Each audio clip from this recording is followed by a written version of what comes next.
Hammaga salom do'stlar, sizlar bilan bugun men Steve do'stlar. Bugun sizlar bilan biz Reker qachon YouTube'ga qaytishi haqida gaplashib olamiz do'stlar. Bunda biz videoni boshladik.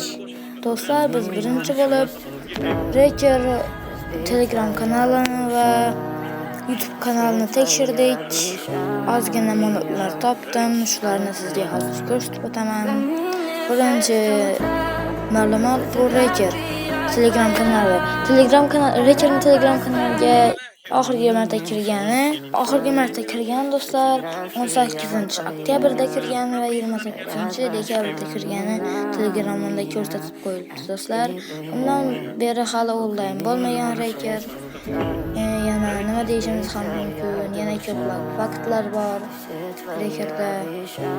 Do'stlar, yana Rekerning yana bitta videosi bor, yana Telegram kanali channelda chiqqan siz bo'sh vaqtingizda nima qilasiz degan videosi.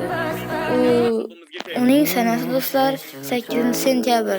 Ya'ni u video 8-sentyabrda olingan va boshqa keyin video qo'yilgan.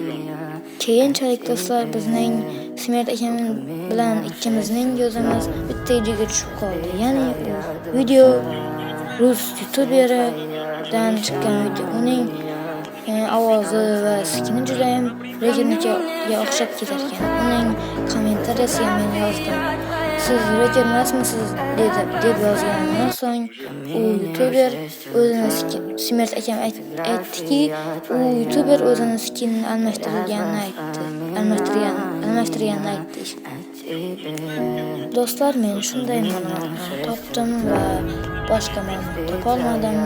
Menga ma'lumot yetkazgan obunachilarimga va Smert akamga rahmat. Yana kelasi videoga ko'rishguncha xayr deb qolaman.